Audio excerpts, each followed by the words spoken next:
বাড়ির থেকে আমাকে বিতাড়িত করেছিল যারা, দেশ থেকে বিতাড়িত হয়েছে তারা।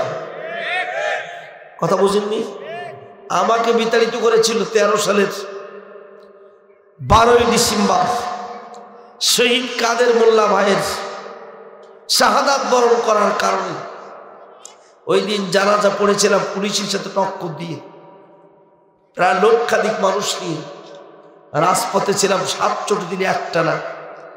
তখন আমি বাংলাদেশ জামাত ইসলামের কলারগাঁও পৌরসভার আমির ছিলাম।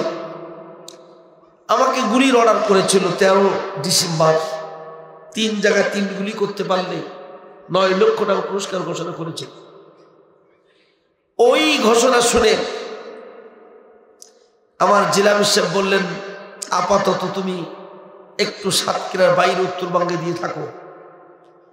তখন জেলামের পরামর্শক্রমে আপনাদের বগুড়ায় শাহ সুলতান কলেজের পাশে শিবিরের ম্যাচে 7 মাস পালিয়েছিলাম। সেই সময় প্রথম এই জায়গায় মাহফিল করেছিলাম, সূরা লাহাবের তাফসীর দিয়ে গেছিলাম, মনে আছে? 14 সাল। এবং আমার তখন পরিস্থিতি এমন ছিল যে আমি স্টেজে উঠলে গুলি খেতাম, তারপর মালিক সেফটি দিয়ে এ পর্যন্ত বাঁচিয়ে রেখেছেন। সেখান থেকে 2014 সালে 1 তারিখ থেকে 2024 সালের 5 তারিখ পর্যন্ত আমার নিজের ভাইস প্রিন্সিপালের চেয়ারে কাগজের বস্তা রেখে দিয়েছিল। চেয়ারও বসতে দেয় নাই, খাতাও সই করতে দেয় নাই। যারা আমাকে সই করতে দেয় নাই তারা 5 তারিখের পরেই রাতের অন্ধকারে দেশ ছেড়ে পালিয়ে গেছে। আল্লাহু আকবার বলেন। আল্লাহ আছে না নাই? ভাইরা আমারা, জিকানগের মাল শিকিন গেছে। হাত উঁচু করে বলেন, কথা ঠিক বলছে না? ঠিক। ও মাল কি খানগে না ওখানগে? কথা বুঝেন না? ওকে আমাদের দেশের মাল না ওই দেশের মাল? এই জন্য জিকানগের মাল শিখানে গেছে। ও মাল পশ্চিম হয়েছে। আমাদের দেশে জ্বালাতন করতে এসেছিল। শুধু ওই জ্বালাতন করছে না, ইস্কান দ্বারা বাংলাদেশকে অস্থিতিশীল করার জন্য যারা পায়তারা করতেছে, আর যদি একটি বড় মাঠে নামে আমরা তাদের দাঁত ভাঙা জবাব দেবো। কারা কারা দু হাত উঁচু করে দেখায় না? ইস্কানদের চিন্তা করছে দেশকে অস্থিতিশীল করবে। কোরআনে ডাইরেক্ট লেখা আছে, পাশে হাফেজ যোগ্য সভাপতি পাইছে। আল্লাহ বলছে কুতিবা আলাইকুমুল কিসাস, কিসাসকে ফরজ করে দেওয়া হলো। যাদের নাক কেটে দেওয়া হয়েছে তাদের নাক কেটে দেওয়া হবে, চোখ তুলে নেওয়া হলে চোখ তুলে নেওয়া হবে, এরপরে কান কেটে দেওয়া হলে কান কেটে দেওয়া হবে। 50,000 মানুষের অন্ধ করে দিয়েছে, পঙ্গু করে দিয়েছে, হাত নষ্ট করে দিয়েছে। আর একটা বার যদি তারা মাঠে ময়দানে মিছিল মিলিং স্লোগান নিয়ে নামে, তাদের হাত পা চোখা উপড়ে ফেলা হবে। কারা কারা দু হাত উঁচু করে দেখায় না? এ কোরআনের নামাজের আয়াত আছে না নাই? জোর হলো না? নামাজ পড়া ফরজ, ওয়াজিব না নফল? জোর হলো না? কিসাস আদায় করা কি? জোর হলো না? তাহলে বাংলাদেশে 5,000 লোকের চোখ নষ্ট হয়েছে। কমপক্ষে যারা ক্ষমতায় ছিলে তোমরা আর একবার মাঠে নামলে তোমাদের 5,000 লোকের চোখ নষ্ট করা হবে। এটা ফরজ। এটা কি বলে? জোর হলো না? অন্তত 10,000 লোকের হাত নাই, পা নাই। 32,000 লোক এখন হসপিটালে কাতরাচ্ছে। আমিরে জামাত ডক্টর শফিকুর রহমান তিনি ঘোষণা দিয়ে সেই লোকগুলো সুস্থতার জন্য দায়িত্ব নিয়েছে। তার কাছে প্রশ্ন করা হলে এত টাকা কোথায় পান? তিনি বলেছে জনগণের কর্মীদের পকেটের টাকায় তার ব্যাংক। আল্লাহু আকবার বলবেন না? তিনি এখান থেকে 20 মিনিট আগে কলার উপজেলা জামাত অফিসে, যে অফিসে আমি আমার নিজের ঘরের বাড়ির দরজা 7 বছর 2 মাসের মধ্যে দিনের বেলায় আমার নিজের ঘরের দরজা আমি চোখে দেখি নেই। সে জায়গায় আজকে আমিরই জামাত পৌঁছেছি। আলহামদুলিল্লাহ, মালিকের বড় মেহেরবান। কত কেঁদেছি। 7 বছর 2 মাসের মধ্যে দিনের বেলায় আমি আমার ঘরের দরজা দেখার সুযোগ পাইনি। মালিক দয়া করে মায়া করে শিকারপুরের এই জায়গায় আবার আসার সুযোগ দিয়েছে। স্বাধীনতা পেয়ে এই জন্য মালিককে শুকরিয়া জ্ঞাপন করতেছে। আর একবার বলি আলহামদুলিল্লাহ। কিন্তু তো আমাদের নয়, বিএনপির বুড়ো ভাইরা, জামাত ইসলামের বুড়ো ভাইরা অনেক চেষ্টা করেছে, কিন্তু ছোট ছোট বাচ্চা মাওয়াজ আর মোয়াজের মতন বুক পেতেছে গুলি কর, বুক পেতেছে গুলি কর, ভুয়া ভুয়া স্লোগান দিয়ে উইয়ন জাস্টিস যে যারা পরিবর্তন করে দিয়েছে, আল্লাহ ওই শহীদদের শাহাদাতকে কবুল করুন, বলেন আমিন। চোখের পানি আমার চলে আসে, যে মেয়েগুলো দেখেছিলাম ছোট বাচ্চা মেয়ে, গিয়ে দেখছি বড়, 7 বছর 2 মাসের মধ্যে নিজের ঘর বাড়ি দেখার সুযোগ হই, সেই মালিক দয়া করে ওপেন করে দিয়েছে। মালিক যদি আজকে ওপেন করে না দিত, শেখার পর হয়তো আসার সুযোগ আর হতো না। আগে মাহফিল করে পালিয়ে যেতে হতো, মোটরসাইকেলে এবার পালাতে হতো। এখন মুখের তালা খুলে গেছে, হাতের বদল খুলে গেছে, পার বেড়ি খুলে গেছে। আমরা চাই আগামীর এই দেশ কোরআনের দেশ হবে। কারা কারা চান দু হাত করে দেখায়। ভাইরা আমার, আমি আপনাদের কাছে নির্দিষ্ট সময়ের বাইরে বক্তৃতার সুযোগ নেই, যেহেতু আমি জামাত ইসলামের সাতক্ষীরা জেলার শুরা সদস্য এবং 1999 সাল থেকে জামাতের রকম সকাল 8টায় আমি নিজামত উপস্থিতিতে সাতক্ষীরা জেলায় রকম সম্মেলন অনুষ্ঠিত হবে।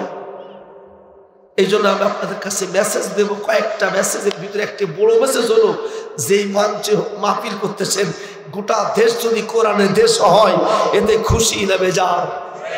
এবং আপনারা নিশ্চিত থাকেন, মালিক যদি রহমত করে, সাতক্ষীরা জেলার 4টা সিটি অন্য সব দলের সাথে কন্টেস্ট করে কমপক্ষে একটা সিটে 50 থেকে 1 লক্ষ ভোট বেশি পেয়ে ইসলামী আন্দোলনের বিজয় লাভ করবে ইনশাআল্লাহ। যত গাছে কোপ মেরেছে তত ডালপালা গজিয়েছে। এসো হয়ে কাল বৈশাখী, বৈশাখ মাসে ঝড় আসে, ওই সাথে বৃষ্টি আসে, ডাল ভাঙে একটা ডাল, আর চতুর্দিক থেকে ঘস ঘসাই, চতুর্দিক থেকে ডাল বেশি হয়। সারা বাংলাদেশে আমাদের ডাল ভেঙেছে, মতিউর রহমান নিজামীর ডাল ভেঙেছে, আল্লামা সাঈদীর ডাল ভেঙেছে, আবু সাঈদের ডাল ভেঙেছে। আর সারা বাংলাদেশে বীজ এমন গজাইছে, আগামীর দেশ হবে কোরআনের দেশ, আগামীর দেশ হবে ইসলামী আন্দোলনের দেশ। রক্ত যারা দেয় তারাই এর ফল ভোগ করবে, ঠিক কিনা? এই জন্য ভাইরা আমার, আপনাদের কাছে এই কোরআনের মাহফিল হচ্ছে, এতে খুশি না বেজান? আরো জোরে। আমি একটু আগেই শুনছিলাম, বক্তৃতা দিচ্ছিল, ফাইন বক্তৃতা রাখছিল, এ কোরআন আমার বাণী না আল্লাহর বাণী? জোর হলো না? এ কোরআন নাজিল হয়েছে বাংলাদেশে না সৌদি আরবে? জোরে বলেন, আরো জোরে। আমার বক্তৃতার এই পয়েন্টের ভিতরে যদি না নিয়ে যেতে পারি, তাহলে আমি বক্তৃতা বোঝাতে পারবো না। আজকের বক্তৃতা 14 বছরের আগের বক্তৃতা এক হবে না, ঠিক কিনা?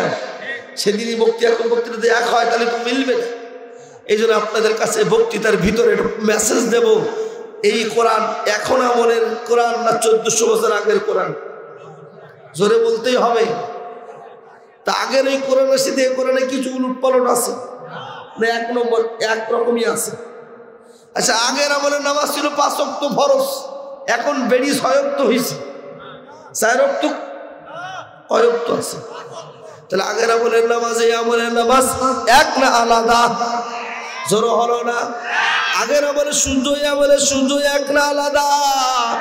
আগের আমলে আল্লাহ, এই আমলে আল্লাহ এক না আলাদা? তাহলে ওই আমলে কোরআন বলে যা যা হয়েছিল, এই আমলে কোরআন বলে তা তা হবে, ঠিক না ঠিক? এই জন্য কোরআন পড়লে কি হয়, কি শিখি হয়, এটা জানবার দরকার আছে না? ভাইরা আমার, আল্লাহ বলছে, ও বান্দা,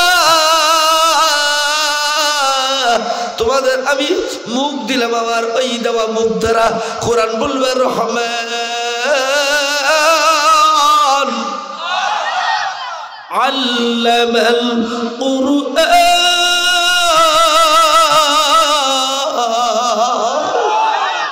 তিনি বড় দয়াময়, শিক্ষা দিয়েছেন কোরআন। এরপরে বলছে খলাকাল ইনসান মানুষ কি কোরআন শিক্ষা দিয়ে মানুষ সৃষ্টি করেছে?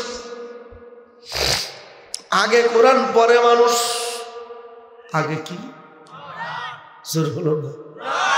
তারপরে কি? তিনি বড় দয়াময়, শিক্ষা দিয়েছেন কোরআন, পরে বানাইছে মানুষ। কারণ কোরআন যারা শেখে না তারা মানুষ হয় না। এই জন্য খুনি হাসিনা মানুষের জাতি না।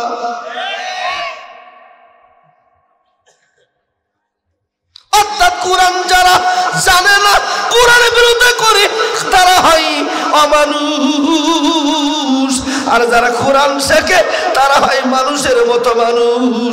এই জন্য আল্লামা সাঈদী হলো বাংলাদেশের শ্রেষ্ঠ মানুষ। আপনারা যারা বসে আছেন সবাই এখন শ্রেষ্ঠ মানুষ। কেন? আল্লাহ নবী বলছেন খাইরুকুম মান তাআল্লামাল কোরআন ওয়া আল্লামাহু। ওই ব্যক্তি শ্রেষ্ঠ, আল্লাহর কাছে সবচেয়ে ভালো মানুষ যে ব্যক্তি কোরআন শেখে, অন্যদের শেখায়। এই মঞ্চে মনে আছি, আপনাদের কোরআন শেখাচ্ছি, আমিও শিখতেছি, আপনারাও শিখতেছেন। আমরাই শ্রেষ্ঠ মানুষ। খুশি খুশি না বেজার? আল্লাহ বলছে আর রহমান, তিনি বলো দয়াময়। আল্লামাল কোরআন, কোরআন শিক্ষা দিয়েছে। খলাকাল ইনসান, এরপরে মানুষ সৃষ্টি করেছে। খলাকাল ইনসান আল্লামাহুল বায়ান, তিনি কথা বলার যোগ্যতা দিয়েছেন, বর্ণনা করার, ওয়াজ করার, সুবহানাল্লাহ বলার, আলহামদুলিল্লাহ বলার, আব্বা বলা, মা বলা, ভাই বলা, স্লোগান দেওয়া, এই কথা বলার যোগ্যতা দিয়েছে কে? খুব খেয়াল করবেন। আমার দুটো চোখ আছে না নাই? আপনাদের কটা চোখ? কথা বলাই লাগবে। আপনাদের মাথা কটা? কান কটা? পা কটা? ব্রেন কটা? খুব খেয়াল করবেন।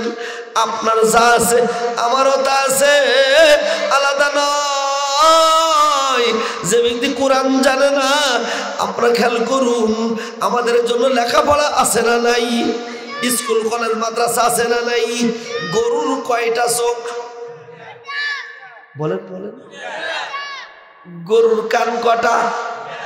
মাথা কটা? গরুর কান আছে, মাথা আছে, চোখ আছে। গরুর স্কুল কলেজ মাদ্রাসা আছে। খুব খেয়াল করতে হবে।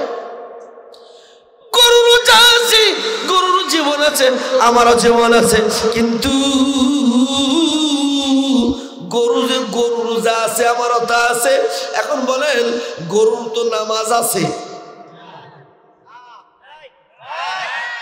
গরুর জন্য লেখাপড়ার মক্তব আছে, আছে আছে, কথা বলাই লাগবে, আছে। তাহলে গরুর মক্তব নাই, গরুর মক্তব নাই, নামাজ নাই, রোজা নাই। গরুর জন্য কবরস্থান আছে, গরুর জন্য মনকে নেকির প্রশ্নের জবাব আছে, তাহলে কিচ্ছু নেই। এখন আপনার আমার প্রশ্ন, গরুর চোখ আছে, আমার চোখ আছে, গরুর কান আছে, আমার কান আছে, গরুর নামাজ নাই, আমার নামাজ, আমার নামাজ। খোকা বুঝেছিস তো? তার মানে যদি গরু নামাজ পড়ে না, গরুর চোখ আছে, কান আছে, মাথা আছে, গরুর নামাজ নাই। যে মানুষের চোখ আছে, কান আছে, নাক আছে, নামাজ নাই, এটাও গরু।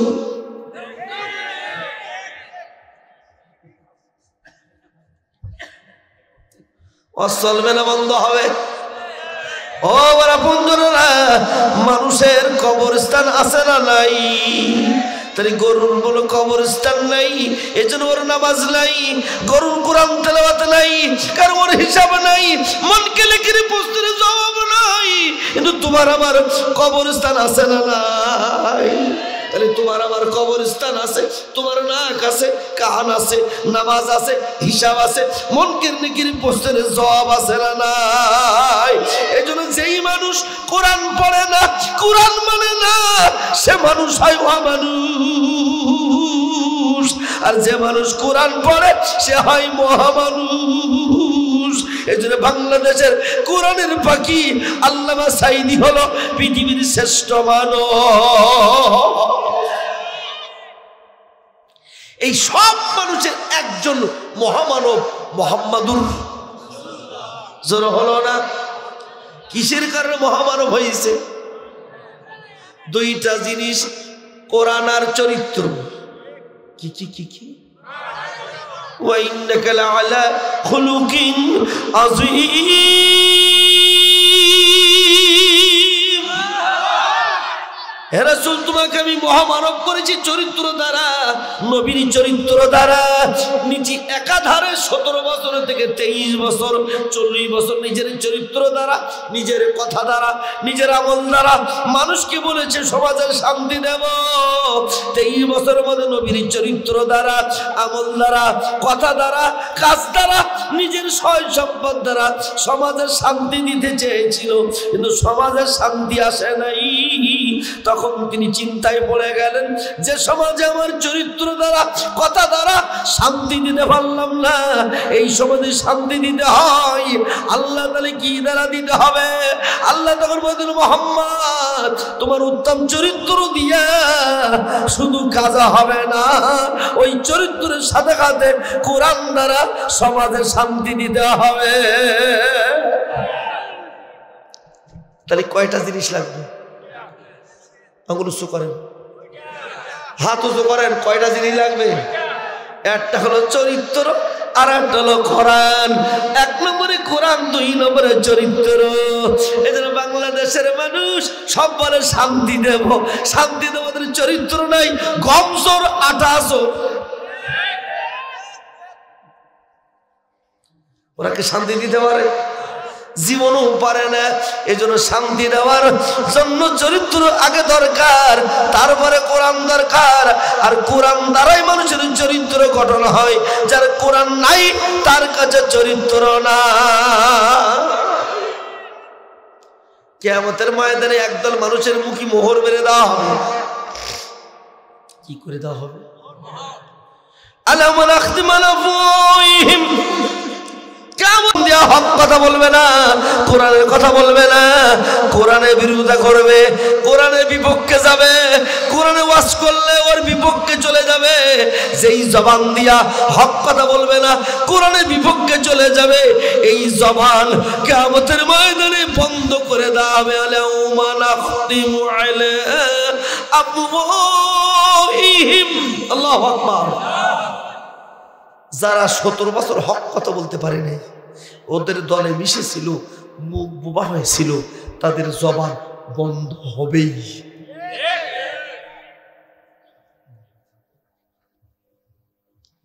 জবান বন্ধ করে দেওয়া হবে। হাতগুলো কথা বলবে, কিভাবে ভোট কেটেছে, কিভাবে মানুষের চুরি করেছে, সম্পদ লুণ্ঠন করেছে। তুকাল্লিমুনা আইদিহিম, হাতগুলো কথা বলবে। মুখে বোবা হয়েছিলে, হক কথা বলো নাই, এই মুখ এখন বোবা করে দেওয়া হবে। তাহলে আমার আপনার জবান দিয়া কোরআনের বাণী প্রচারিত হোক, জবান দিয়ে কোরআন শিখুক। তাহলে কারা কারা চান কিয়ামতের ময়দানে একদল মানুষ আল্লাহু আকবার বলে কোরআন তেলাওয়াত করবে? কারা কারা কোরআন তেলাওয়াত করতে চান? তো হাত উঁচু করে দেখান। লিল্লাহে তাকবীর, লিল্লাহে তাকবীর। আল্লাহ কিয়ামতের ময়দানে আপনার আমার জান্নাতে দিক, বলেন আমিন। জান্নাতে যখন যাবে, জান্নাতে যাওয়ার পর আল্লাহ বলবে, বান্দারে, ওরে বান্দা, যেই জবান দিয়ে তুই কোরআন পড়েছিলি, আমার জবান দিয়ে তো কোনোদিন কোরআন শুনিস নাই। আমি আল্লাহ জান্নাতীদেরকে আজকের কোরআনে ওয়াজ করব। শিকারপুরি কোরআনের তাফসীর শুনেছিলি মাওলানা আহমদ আলী মুগদারা, আহমদ আলী জিহাদি দ্বারা, আজিজুল ইসলাম জিহাদি দ্বারা, মামুন দ্বারা কোরআন ওয়াজ শুনেছিলি। ওদের সুর তাল বেশি ছিল না।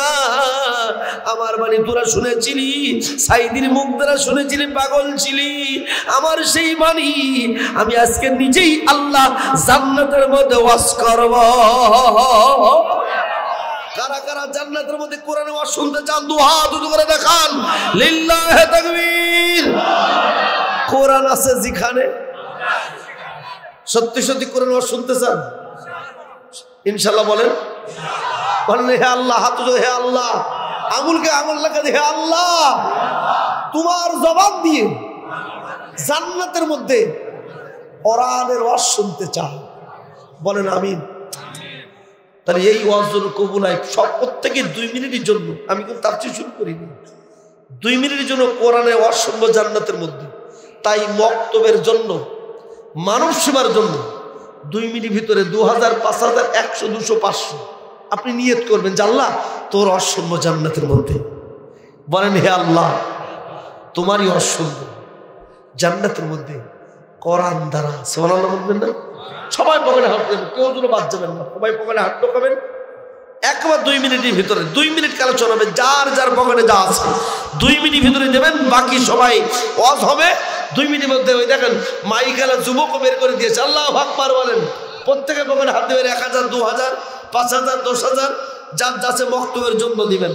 আমার ভাই পকেটে 200, 500 টাকা ছিল, দিয়েছেন, লিল্লাহে তাকবীর।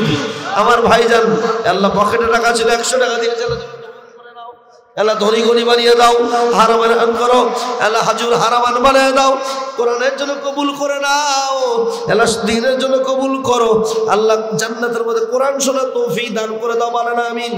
আমি এখন বক্তব্য শুরু করি না, শুধু মশাল দিচ্ছি মাত্র। এখন আমি বক্তৃতা শুরু করবো নির্দিষ্ট সময়ের মধ্যে। দ্রুত করবেন আমার মা বোনেরা যেখানে আছেন, দ্রুত জান্নাতের মধ্যে কোরআন শুনতে হবে।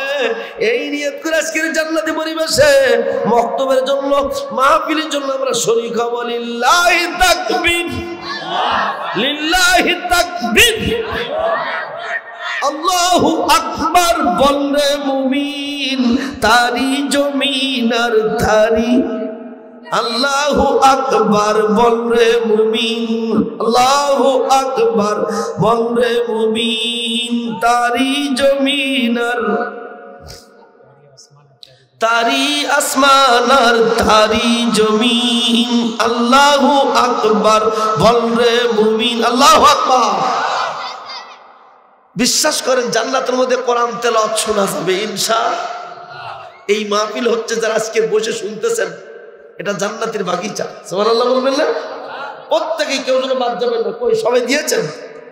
আসুন 2 মিনিট চেয়েছিলাম, আমার মা বোনের জন্য দূরে আছেন, মাত্র 2 মিনিটের জন্য চাইছি। এই কারণে দেখেন এখন সমস্যা এক জায়গায় ঘটেছে। আগে পেট্রোলের দাম ছিল 57 টাকা, তারপরে হলো 83 টাকা, এখন তার দাম 130 টাকা। একটা গাড়ি ভাড়া আনতে আগে লাগতো 10,000 টাকা, 12,000 টাকা। এখন সাতক্ষীরাতে আসতে একটা গাড়ি ভাড়ার দাম 17,000 টাকা, 16,000 টাকা। এই সব কষ্ট বেড়ে গেছে, একটাই কারণ, লুটপাট করে ওরা খেয়েছে। ঠিক না বে ঠিক? ওরা কিছু বাদ রাখে নাই, দেশ থেকে কুড়ি কুড়ি না গবাদ করে খেয়ে বালি, রড, সিমেন্ট সব খাইছে। ওরা কত বড় খাদক, ওদের পেটের মধ্যে সব হজম হয়ে গেছে। ঠিক কিনা? এই জন্য ভাই আমার হয়েছে কালেকশন শেষ, বাস এবারে বক্তৃতা শুনবো। বাবা বসে উঠবে না, সবাই বসো, বক্তৃতা শুরু করবে। এখন যে সূরাটি পড়েছে সূরার নাম কাসাস।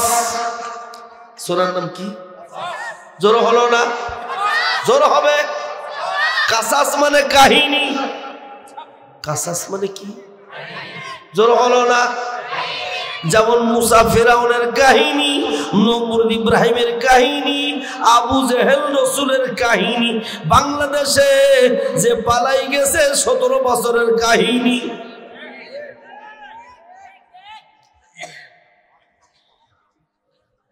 সূরার নাম কি? বাংলা বলেন। কাহিনী জোরে বলুন। কাহিনীটা কি? আজকে যেখান থেকে ব্যাখ্যা করা হবে। ভাইরামের সূরা কাসাস এই শব্দ উচ্চারণ করেছে, এই জন্য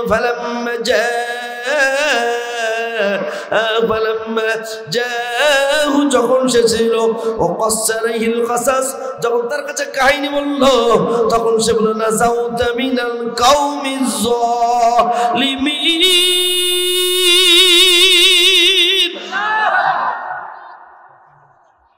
কাহিনীটা কি এটা আজকের জানবো। সূরার নাম কি? বাংলা বলেন, আর একবার বলেন, যেন 1 বছর মনে থাকে।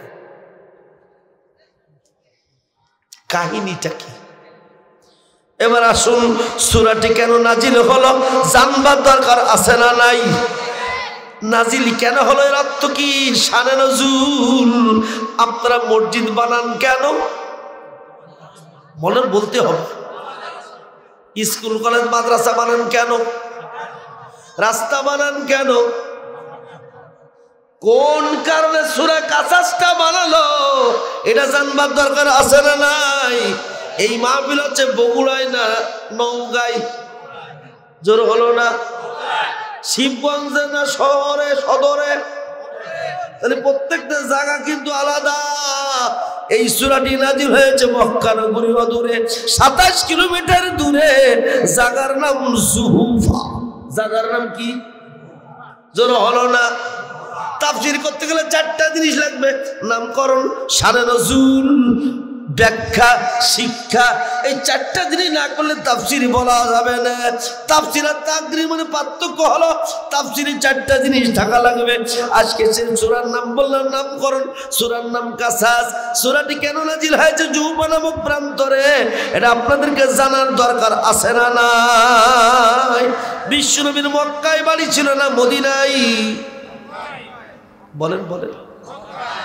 মক্কায় বিশ্বনবীর বাড়ি ছিল। বিশ্বনবী একদিনে কোরআন তেলাওয়াত শুরু করতেন।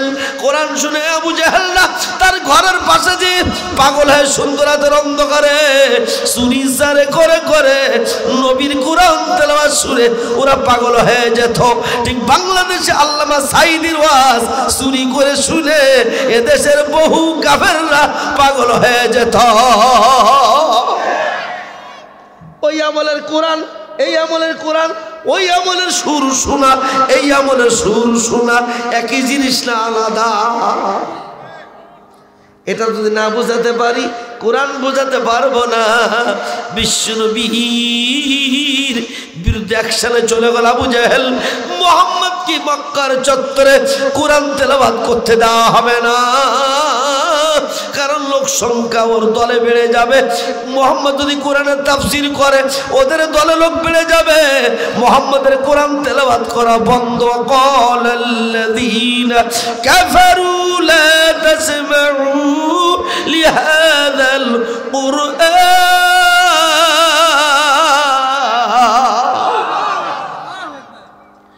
কাফেররা বলেছিল এই কোরআন শোনা যাবে। জোর হলো না? এই কোরআন শোনা যাবে। ঠিক বাংলাদেশে বলেছিল কোরআনের তাফসীর সাইদি সাহেব করতে পারবে। এটা কি জিনিস? জোরে বলাই লাগবে। এটা তো চশমা। তিলকা আয়াতুল কিতাবিল মুবিন। আয়াত মানে চিহ্ন। কাপের জন্য দেখে কাপ চেনা যায়, 4 কাপ দেখে চাপ চেনা যায়, বোতল দেখে বোতল চেনা যায়, এরপরে চশমা দেখে চশমা চেনা যায়, ছাগল দেখে ছাগল চেনা যায়, গরু দেখে গরু চেনা যায়। তাহলে কাফের যে যে কাজ করেছে একই চিহ্ন যদি মিলে যায় কাফেরও চেনা যায়। এর নাম আয়াত, এর নাম চিহ্ন। আয়াত মানে চিহ্ন, আয়াত মানে নিদর্শন, আয়াত মানে মুজিজা, আয়াত মানে পুরাতন ঘটনাকে কেন্দ্র করে বাস্তব উদাহরণ পেশ করা, ধ্বংস অবশিষ্ট লীলা। আবু জাহেল বলল মুহাম্মাদের কোরআন শোনা যাবে না। বাংলাদেশে বলে দিল কোরআনের তাফসীর হবে না। ডক্টর মিজানুর আজহারীর দেশে থাকা যাবে না। তাহলে ও আমলের আবু জেহেল এই আমলের আবু জেহেল এক না আলাদা? খুব খেয়াল করতে হবে।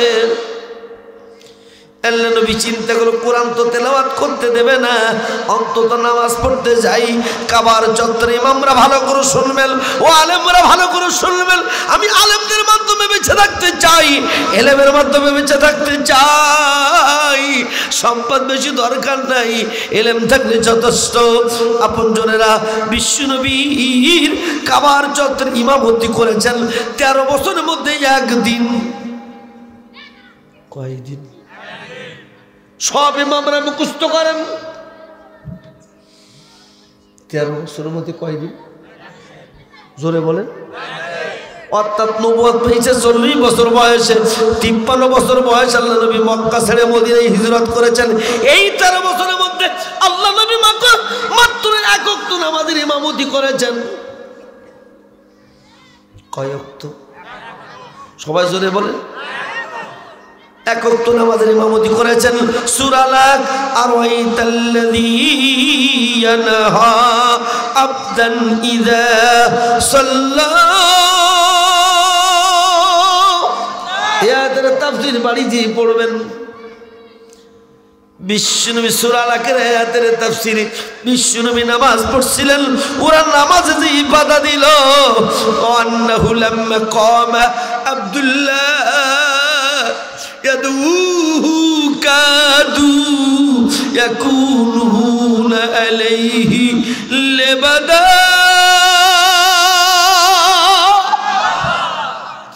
বিশ্বনবী আল্লাহকে ডাকছিলেন। কদ কামাতিস সালাত, কাম মানে দাঁড়ালো। ওয়া আল্লাহু লাম্মা কামা আব্দুল্লাহ, আল্লাহর বান্দা মুহাম্মদ যখন নামাজে দাঁড়িয়ে গেল, আল্লাহকে ডাকছিল, আল্লাহর কাছে প্রার্থনা করছিল, কোরআন তেলাওয়াত করছিল। ওই সময় পৃথিবীর মানুষেরা শুনুন, নিজে ইমামতি করছেন বিশ্বনবী, পিছনে 2 জন মুক্তাদি, একজন নারী, আমাদের মা মুক্তাদির নাম খাদিজা। জোরে বলুন কে? বলেন সবাই। ও স্বামীরা মাঝে মাঝে বাড়িতে তাহাজ্জুদ নামাজ পড়ে স্ত্রীকে মুক্তাদি বানাবেন। খবরদার, স্বামী নামাজের ইমামতি করা শিখতে হবে। বিশ্বনবী ইমামতি করছেন, পিছনে হলো খাদিজা। পিছনে কে? সামনে খাদিজা না পিছনে খাদিজা? তো বাংলাদেশে দেখি 30 বছর সামনে হইলে 40 বছর খারাপ। নামাজ আছে না গেছে? সামনে যদি মহিলারা নামাজ পড়ায়, নামাজ হবে না যাবে? এ সবাই বলে নামাজ হবে না যাবে? এখন ইমামরা, মুক্তাদিরা, সভাপতিরা, মুয়াজ্জিনরা, কমিটির লোকেরা, বগুড়া লোকেরা নামাজ আছে না গেছে? মাথা কিন্তু ঘুরতেছে। সামনে পুরুষ না মহিলা? বাংলাদেশে কি খুব খেয়াল করতে হবে। বিশ্বনবী নামাজের ইমামতি করছেন, পিছনে 2 জন মুক্তাদি, একজন খাদিজা আর একজন শিশু, নাম তার আলী। নাম কি? আরো জোরে। এই যে শিশু কিশোররা নামাজ পড়েছেন, আমার ছোট ছোট বাচ্চারা, 5 পড়া ছেলেরা মাঠে নেমেছেন, নামাজ আর বোঝ হয়েছে, ওরাও বুক পেতে বলতেছে গুলি কর, আল্লাহু আকবার বলেন। পিছনে হযরত আলী, একজন মুক্তাদি পুরুষ, আর একজন মহিলা খাদিজা পিছনে নামাজ পড়ছিলেন। এই সময় জাফর বিন সাদিক আর জাফর বিন আবি তালেব দুইজন বন্ধু ছিল। জাফর বিন আবি তালেব হলো আলী বিন আবি তালেবের ভাই, আর জাফর বিন সাদিক হলো জাফর বিন আবি তালেবের বন্ধু। 2 জন নামাজ পড়া দেখতেছে। দেখে মোহাম্মদ যখন দাঁড়ায় তখন পিছনে 2 জন দাঁড়ায়, মোহাম্মদ যখন রুকুতে যায় তখন 2 জন পিছনে রুকুতে যায়, মোহাম্মদ যখন সেজদায় উঠে পড়ে পিছনে 2 জন সেজদায় উঠে পড়ে। দৃশ্য দেখে জাফর বিন সাদিক ছুটে চলে গেছে আবু জেরের বাড়ি, আর জাফর বিন আলী তারে উঠে গেছে। তখন তারা মুসলমান হয় নাই। যে আবু জেহেল, তোমার মাতব্বাড়ি শেষ। কি বলছে? মাতব্বাড়ি? এই বাচ্চারা মাতব্বাড়ি শেষ হবে কি করে? বলছে কাবার চত্বরে দেখিয়ে আলাম, মোহাম্মদ যখন দাঁড়ায় পিছনে 2 জন দাঁড়ায়, মোহাম্মদ যখন রুকুতে যায় পিছনে 2 জন রুকুতে যায়, মোহাম্মদ যখন সেজদায় যায় পিছনে 2 জন সেজদায় যায়। আমার মনে হয় এই নিয়ম যদি চালু থেকে যায়, গোটা বিশ্ব ইসলামী রাষ্ট্র হবে, আবু জেহেলের আর কেউ মানবে না।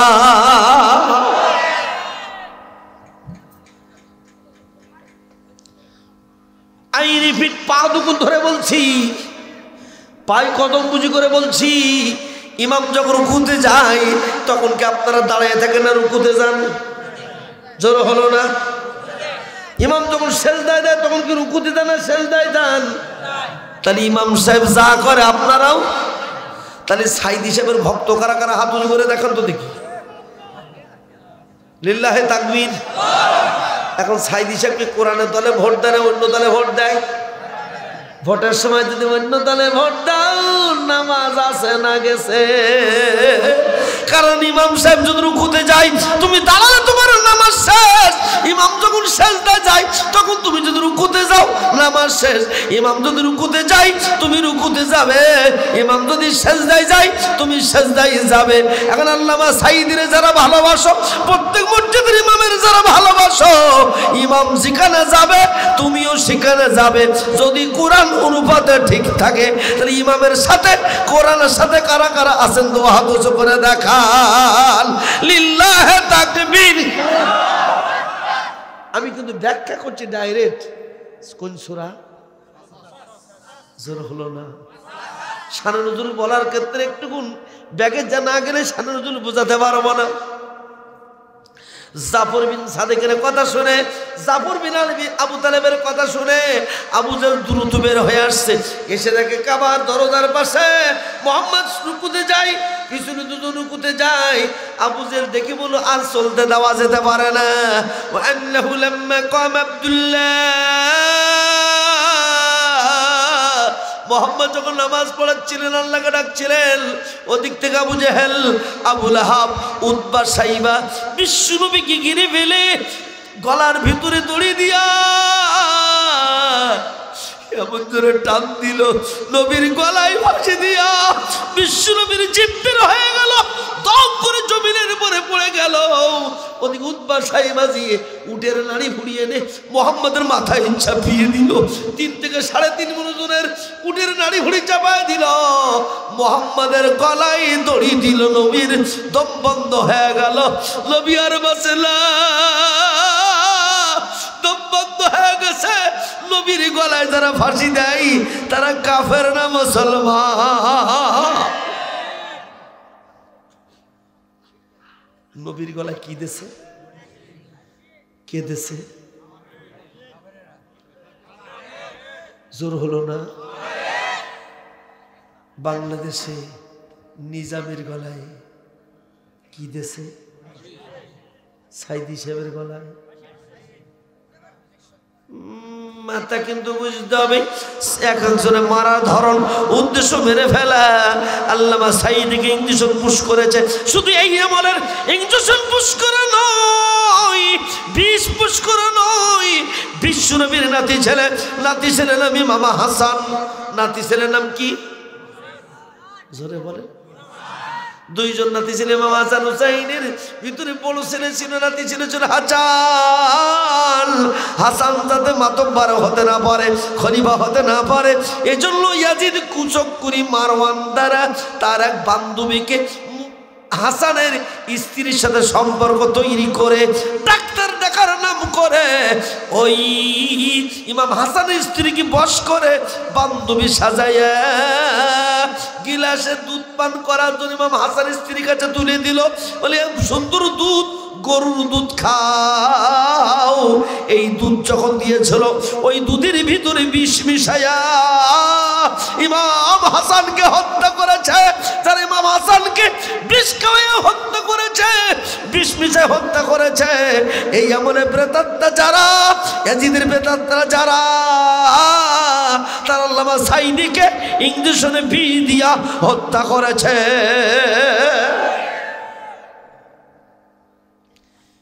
ওই আমলে এই আমল নিয়ে আসতে হবে।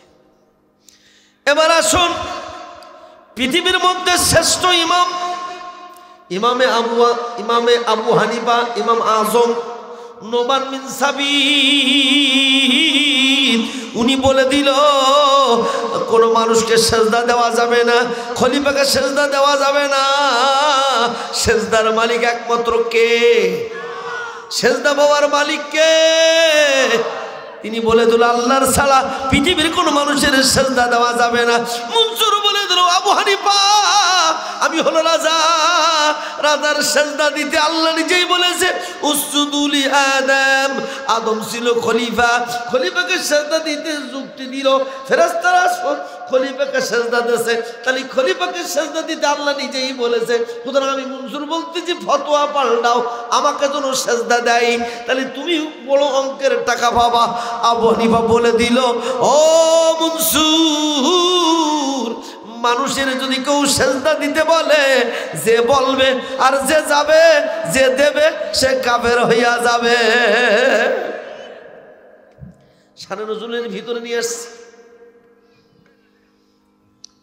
মনসুরকে গ্রেফতারের নির্দেশ দেওয়ার আগেই মনসুর চিঠি লিখলো, আবু হানিফা আগামীকাল তোমার জুম্মার নামাজে খুতবা দিবা, বাগদাদের মসজিদে খুতবা দিবা, ইরাকের বাগদাদ মসজিদের খুতবা দিবা।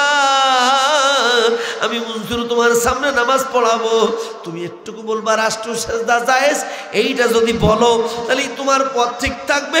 জাতীয় মসজিদের খতিব হবা, জাতীয় মুফাসসির হবা, জাতীয় মুফতি হবা, সরকার থেকে বেতন পাবা। আর যদি তুমি খুতবা উল্টা পাল্টা দাও, আমার বিপক্ষে দাও, তাহলে তোমার জীবনের শেষ খুতবা, মরার জন্য রেডি হবা। 7 লক্ষ মসজিদের মুসল্লি ছিল। কয় লক্ষ মুসল্লি? 7 লক্ষ মুসল্লি ছিল বাগদাদের মসজিদে। সমস্ত শহরটা জুড়ে মুসল্লিরা নামাজ পড়তো। ভাইরা আমার, এই সময় মনসুর চিঠিটা দিয়া সামনে বসে গেছে। ইমাম আবু হানিফা যখন খুতবা দিতে উঠবে, হঠাৎ করে তার সামনে মেসেজ চিঠি। চিঠির টাকায় দেখে লিখছে, মনসুরের বক্তব্য, আমার রাষ্ট্র সেজদা জায়েজ করবা, আর নাই তোমার জীবনের শেষ খুতবা, আর বাঁচবা না। মনসুর তাকিয়ে দেখে, আবু হানিফা তাকায় দেখে সামনে মনসুর। একবার মনসুরের দিকে তাকাই, একবার চিঠির দিকে তাকাই, তাকায়া উপরের দিকে বলে, মালিক জীবনের শেষ খুতবা, আর খুতবা দেওয়া হবে না, এটা আমার জীবনের শেষ খুতবা, জীবন দেব তবু আমি মনসুরকে খোদা মানব না। উপরের দিকে তাকাইয়া, মনসুরের দিকে তাকাইয়া এইবার আবু হানিফা বলতেছে, মনসুর, যে চিঠি তুমি লিখেছ আল্লাহ বিরোধী চিঠি, এখন যদি তওবা না করো, তোমার নাম মনসুর হতে পারে, যাতে মুসলমানের নাম হতে পারে। আমি ঘোষণা দিচ্ছি, এখান থেকে তওবা না করলে তুমি কাফের হইয়া মরবা। আমি বলে দিচ্ছি, ও বাগদাদের মুসল্লিরা, আমি আজম আবু হানিফা বলতেছি, বড় ইমাম, আমি আর হয়তো বাঁচবো না, খবরদার কোন মানুষকে সেজদা দেবা না।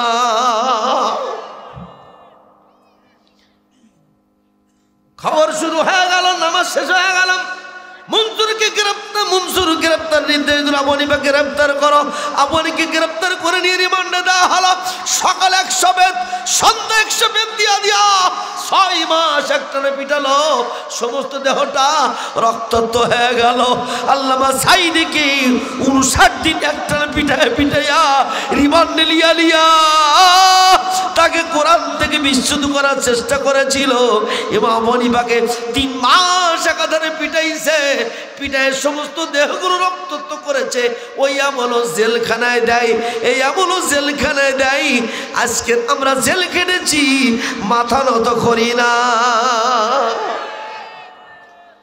আমি 4 বার জেল খেটেছি, 50টা মামলা আমার নামে, এতদিন বলি নাই। 5 তারিখে বলার আগে সুযোগ ছিল। মামলা কয়টা? কথা বলেন, কথা বলেন। 50টা মামলা, আসামি আমি। 3 বার ঘর ভেঙেছে আমার, মাথা নত করি নাই।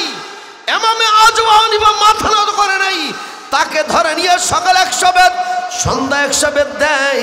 3 মাস ধরে ধরে বলছে, যতক্ষণ তুমি মনসুরি বর্ষতা স্বীকার না করবা, রাষ্ট্র ইমাম না হবা, ততক্ষণ তোমার বাসায় রাখবো না, মারতে থাকবো। আবু হানিফা বলল, মরণ হবে, তবে আমি আল্লাহর আয়াতের কাছে ছাড়া অন্য জায়গায় যেতে পারবো না। এই সময় আবু হানিফা স্বপ্ন দেখতেছে, স্বয়ং বিশ্ব নবী হাজির। আল্লাহু আকবার বলেন। স্বপ্নের মধ্যে নবী হাজির, বিশ্ব নবী হাজির। এসে বলছে, আবু হানিফা, তোমার জন্য দুধ এনেছি, দুধ খেলাম। রাসূলের হাত কানা ধরে দুধ খাইতে যাবে, যেই দুধ খাইতে যাচ্ছে ঠোঁটের কাছে চলে গেছে, সঙ্গে সঙ্গে স্বপ্ন দেখতেছে বিশ্বনবী তাকে দুধ খাওয়াবে। এই সময় হঠাৎ করে ঘুম ভাঙার আগে বলে মোহাম্মদ সাল্লাল্লাহু আলাইহি ওয়াসাল্লাম বলতেছে আবনিপা এখন দুধ খাইতে পারবা না, আগামীকাল তোমার কপালে দুধ হবে। আল্লাহু আকবার। ঘুম ভেঙে গেল। পরের দিন সকালবেলা নোমান বিন সাবিত আবু হানিফার মা জেল গেটে দেখার জন্য শেষবারের মতো মনসুর বলে দিল পরিবারতে দেখা করে নাও। আবু হানিফা না, তাকে বাঁচাই রাখা হবে না, পরিবারে দেখা করাই দাও। আবু হানিফার মা পরের দিন দুধ নিল একটা গিলাসে, এক কানে দড়ি নিল, একটা ঝাঁটা নিল, তিনটা জিনিস নিয়ে কুলাই নিয়ে জেল গেটের সামনে যে বলছো ও জেলার মেলেরা, আমি নোমান বিন সাবিতের মা, আবু হানিফার মা, আবু হানিফাকে জীবনের মতো একবার দেখে যেতে চাই। জেলার মেলরা বলতেছে ও আবু হানিফার মা, আবু হানিফাকে দেখেছি সারাদিন কোরআন তেলাওয়াত করে আর মার খাই, আমরা তার জন্য গেট খুলে রেখেছি, বলেছিলাম পালায় চলে যাও, কিন্তু আবু হানিফা বলেছিল পালায় যাব না, শহীদ হব, পালায় যাব না। বাংলাদেশের নেতৃবৃন্দ বলেছিল শহীদ হব, পালায় যাব না। মিল করতে হবে। আবু হানিফার মা ভিতরে ঢুকলো, জেল গেট কিন্তু খোলা। যে বলতে আবু হানিফা তুমি কেমন আছো? আবু হানিফা বলছে আমি ভালো আছি মা, 3 মাসের মধ্যে তুমি তো দেখা করতে এলে না।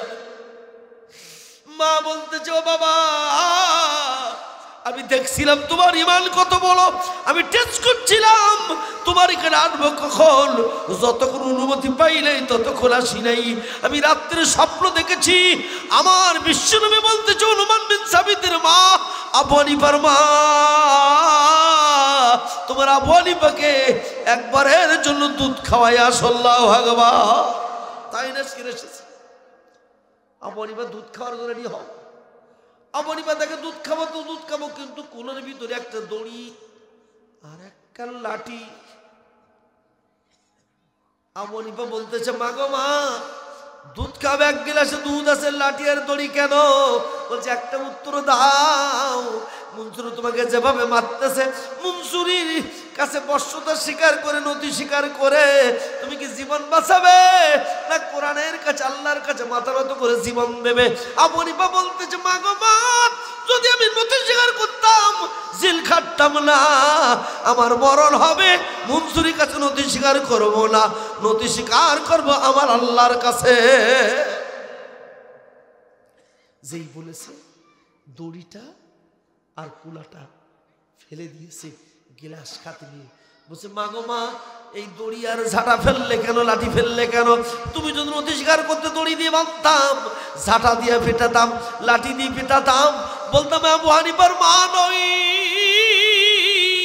আমি আজকের ঘোষণা দিলাম আমি আবু হানিফার মা, দড়ি জাড়িয়ে ফেলে দিলাম, এখন আমি তোমার জন্য দুধ খাওয়ানোর ব্যবস্থা করতেছি। দুধ খাওয়াবার জন্য কেবল ঠোঁটের কোলে দিয়েছে। ওদিক থেকে মনসুর এসে হাজির। কি এসে হাজির? জোর হলো না?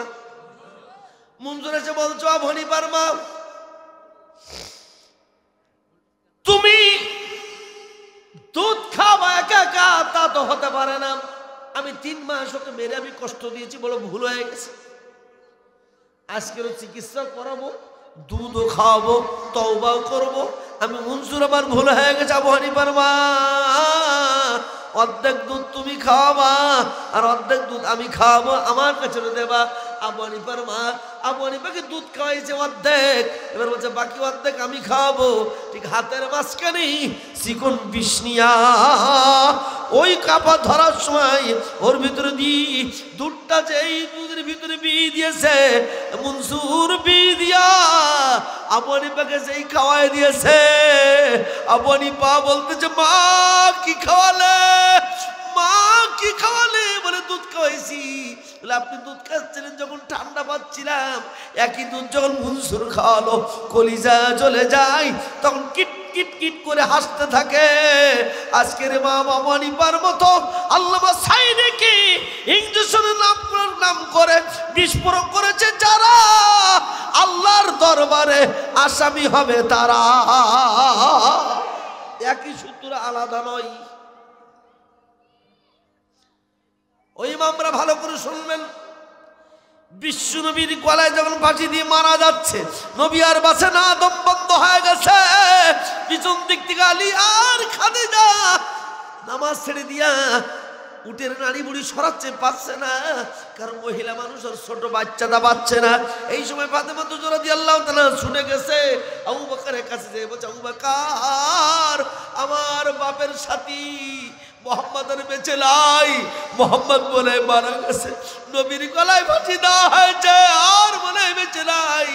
উঠে নারী ভুড়ি চাপায়েছে, সঙ্গে সঙ্গে আবু বকর একটা তরবারি নিল, কাবার প্রান্তরে চলে যায়, আল্লাহু আকবার, হাত উঁচু করেন সবাই, আল্লাহু আকবার, একবার স্লোগান দিল, তরবারি তুলে, কে আসো তাদেরকে হত্যা করব, নবীর পাশে যদি তোমরা থাকো গলায় দড়ি দেওয়া। ওরা ছুটে চলে গেল। আবু বকর যে নিজেই উটের নাড়ি বুড়ি সরাই বিশ্বনবীর গলা থেকে ফাঁসি মুক্ত করে বিশ্বনবীকে বাঁচিয়ে দিলেন। সুবহানাল্লাহ। ওদিন মতো বেঁচে গেল। নবী তখন দাঁড়িয়ে বলল, আবু বকর যে সমাজের নেতা হয় আবু জেহেল, সে সমাজে মুহাম্মদ আর নামাজের ইমামতি করবে না। কোনদিন যদি আমি রাষ্ট্রপতি হতে পারি সেদিন আমি ইমামতি করব। এখন বাড়িতে সবাই একা একা নামাজ পড়ো। যে সমাজের একদিন আমি ইমাম হব সেদিন আমি প্রেসিডেন্ট হব। যে সমাজের আবু জেহেল নেতা হয় সে সমাজে ইমামরা ইমামতি করতে পারে না। তাই হক কথা বলে স্বীকার করে কিছু ফুটুলিক যুবলীগ আছে, তারাও ইমামতি করতে দেয় না। আছে না নাই? জোর হলো না? নবী বলেন যে সমাজের নেতা আবু জেহেল হবে সে সমাজের মুহাম্মদের আর ইমামতি চলবে না। বিশ্বনবী আর মক্কায় থাকা অবস্থায় একদিনের জন্য ইমামতি করে নাই, একা একা বাড়ি নামাজ পড়েছেন, সাহাবীরা একা একা পড়েছে। নবী আর থাকবে না মক্কায়, ক্ষমতা চাই। রব্বি আদখিলনি মুদখালা সিদ্দিকু ওয়া আখরিজনি মুখরাজা সিদ্দিকু ওয়াজআলনি মিন লাদুনকা সুলতানান নাসীরা। ইয়া আল্লাহ, এই মক্কা নগর থেকে আমার বের করে দাও, এমন একটা রাষ্ট্র ক্ষমতা আমাকে দাও যেখানে আমি রাজা হয়ে যেতে পারবো, রাজা হয়ে ইমামতি করব। আল্লাহ বলছে দোয়া কবুল করা হলো। আল্লাহু আকবার বলেন। তাহলে প্রত্যেকটা ইমামের উচিত হলো রাজা বানাতে হবে কুরআন আলা। শানে নজরুলের কাছে একেবারে ব্যাখ্যা বেশিক্ষণ লাগবে না। আল্লাহর নবীকে ওরা মারার জন্য যখন ঘোষণা দিয়ে দিল মুহাম্মদকে রাখা হবে না, মুহাম্মদকে হত্যা করা হবে, আল্লাহর পক্ষ থেকে ঘোষণা হলো মুহাম্মদ এই মক্কা নগরে তোমার থাকা হবে না, তুমি এখনই প্রস্তুতি নাও, তবে যাওয়ার আগেই তোমার কর্মীদের সেফটি করো। তুমি মক্কা ছেড়ে মদিনায় চলে যাবে, তবে দুজন ব্যক্তি যেন চলে না যায়। আবু বকর যেন বাড়িতে থাকে, আলী যেন বাড়িতে থাকে, আর সব কর্মীদেরকে এক এক করে করে মদিনায় পাঠিয়ে দাও।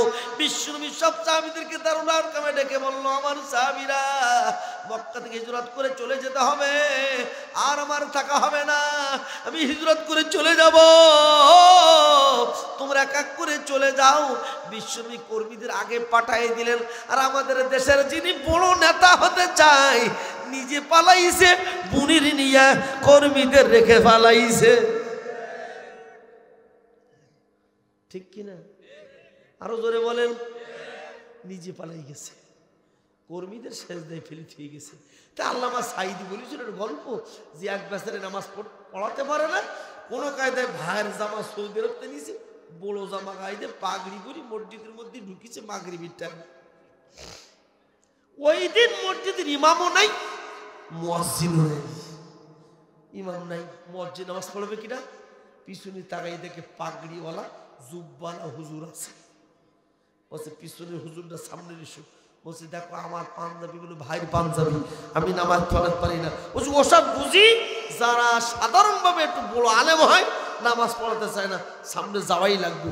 জোর করে ধরি সামনে নিয়ে গেছে। প্রথম যেই কুল আউযু বিরাব্বিন নাস ঝেড়ে দিয়েছে, প্রথম রাকাতেই নাচ পড়ি ফেলছে। সেজদায় দিয়ে চিন্তা করছে, প্রথম রাকাত তো নাচ পড়লাম, এরপরে তো শুরু নাই, কর্মটা কি? ইমাম পড়িছে বেফাদে, মুখস্থ তার নাই, আর পরে সুরাও নাই। ও কিন্তু কি চিন্তা করলো কি করবো, কেতেই হবে। তখন পাশে ছিল ওই মসজিদের বেড়া ছিল চাটির ফাঁকা, ওই সেজদা অবস্থায় গুড়ি মিরি উঠি হাঁটি দিচ্ছে। আল্লাহু আকবার বলেন। দীর্ঘমেয়াদী সেজদা, কিছু পাকারাম যুবক আছে না নাই, ওরা চিন্তা করি কত বড় সেজদা, আধা ঘন্টার সেজদা চলে যায়। পিছন দিক থেকে মাথা উঁচু করে তাকাই দেখে ইমাম নাই। হাই সব ওঠো, নামাজের দরকার ইমামই নাই, ইমাম পালাইছে। বাংলাদেশে যারা বলেছিল পালানোর দোষ না, আমরা পালাবো না, তোমাদের সেজদায় পেরেছি, নেত্রী পালাইছে। কথা ঠিক না? ঠিক।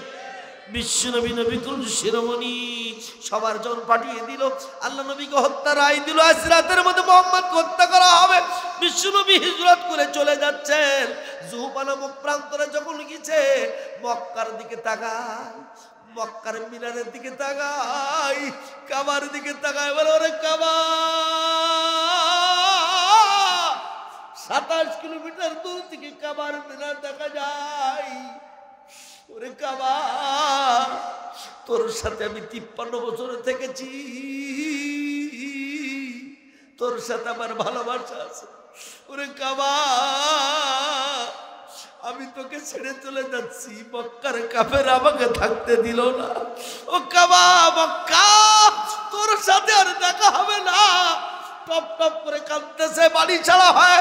জুহফা নামক প্রান্তরে যখন কাঁদতেছে, আল্লাহ তখন বলে দেয়, জিবরাইল এখনই যাও, আমার নবী বাড়ি ছাড়া হয়ে জুহফা নামক প্রান্তরে কাবার দিকে তাকায় কাঁদতেছে, এখনই যাও, সূরা কাসাসটা নাজিল করে দাও, যেন আমার নবীর কান্না বন্ধ হয়ে যায়।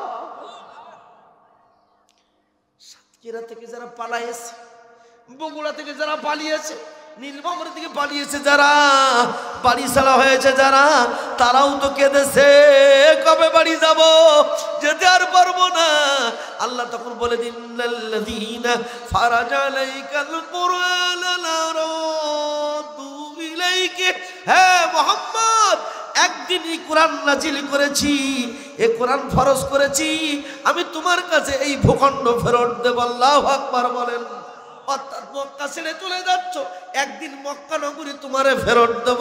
হে বাংলাদেশের লোকেরা, বগুড়ার লোকেরা, পলাই চলে যাচ্ছ, আলেমরা ভূখণ্ড ছেড়ে চলে যাচ্ছ, একদিন ইউনিট ছেড়ে চলে যাচ্ছ, ইউনিট বৈঠক ছেড়ে চলে যাচ্ছ, একদিন ইউনিট বৈঠক তোমাদের কাছে ফেরত দেব। কোন সূরা? জোর হলো না, শানে নুজুল শেষ, এখন বলছি।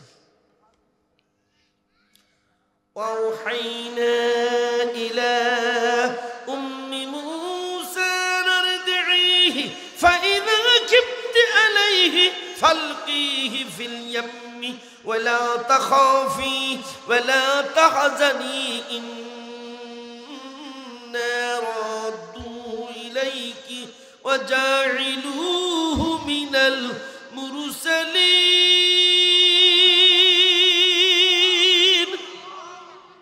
হে মোহাম্মদ, কাঁদতেছ, সে কথা কি মনে নাই? যেদিন ফেরাউন হওয়ার জন্য চেষ্টা করেছিল, ফেরাউন খোদা হবে বলে কাজ করেছিল 4টা। জোরে বলুন কয়টা? জোরে হলো না, জোরে সরে। এই 4টা চিহ্ন দিকে ফেরাউন চিনা যায়। কয়টা চিহ্ন দিকে? এটা হলো ফেরাউনের আয়াত।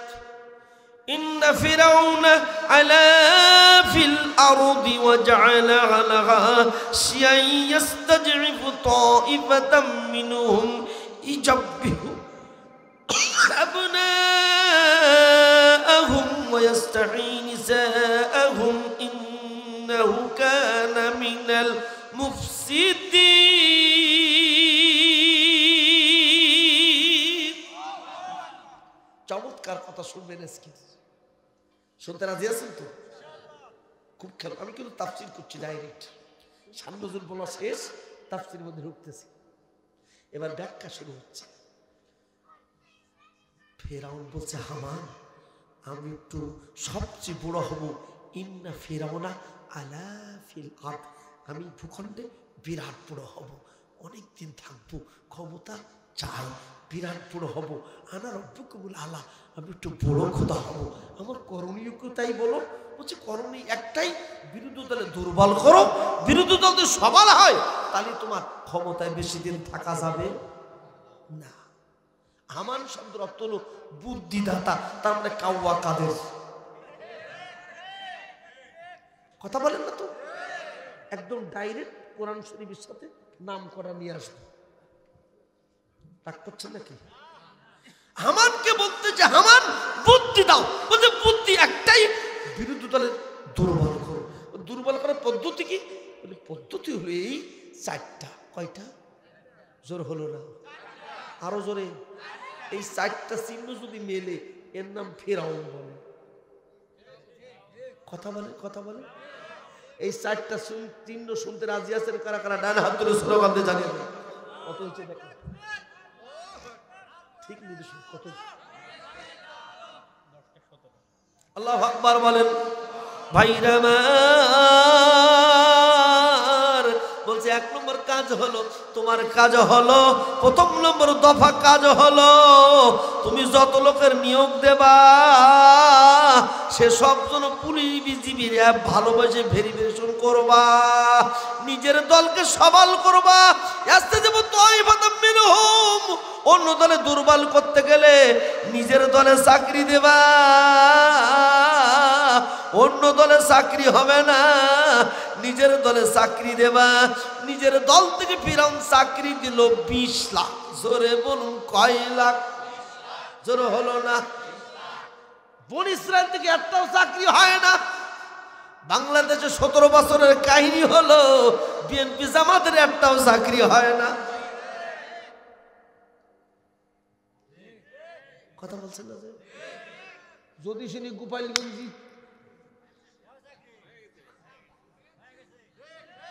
জোরে বলেন। রাগ করছেন নাকি? আমি একটু ডাইরেক্ট ওয়াজ কথা পছন্দ করি। কেন? তিলকা আয়াতুল কিতাবিল মুবিন,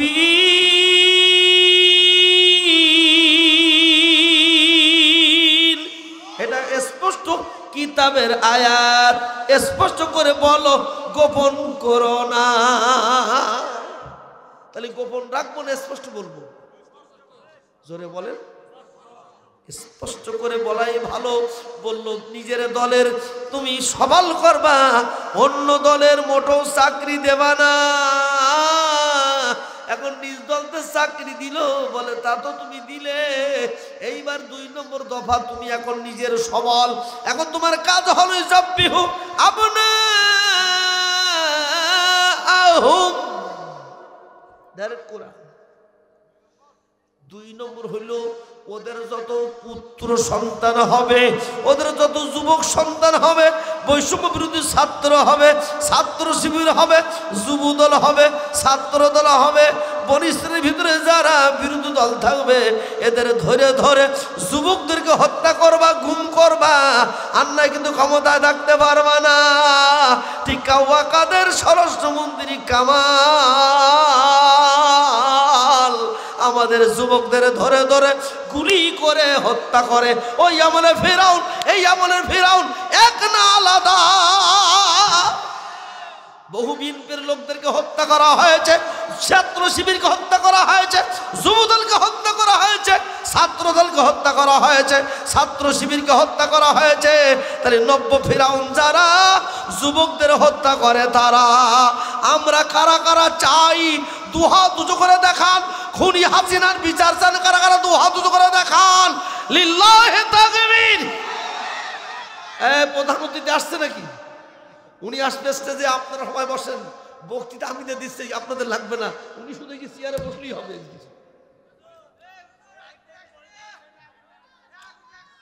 কোথায় কোথায় কি আগুন যদি লাগে আপনারা কিছু লোক যান, যারা মাহফিল বন্ধ করবেন না দয়া করে, যারা আপনারা পিছন দিকে যাচ্ছেন, কিছু লোক গেছে তো আপনারা বসেন।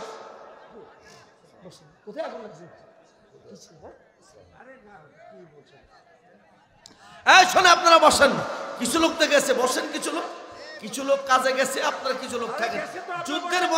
যুদ্ধের ময়দানে কৌশল হলো কিছু লোক নামাজ পড়তে হয়, কিছু লোক যুদ্ধের মোকাবেলা করতে। আল্লাহু আকবার বলবেন না?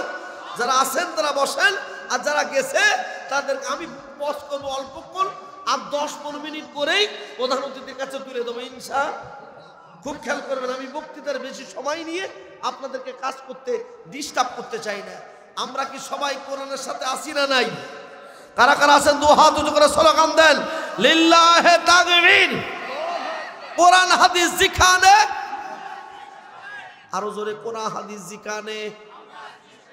এবার খেয়াল করুন, সবাই খেয়াল করেন। ও যুবক, যুবকদেরকে ফিরআউন হত্যা করার আদেশ দিল।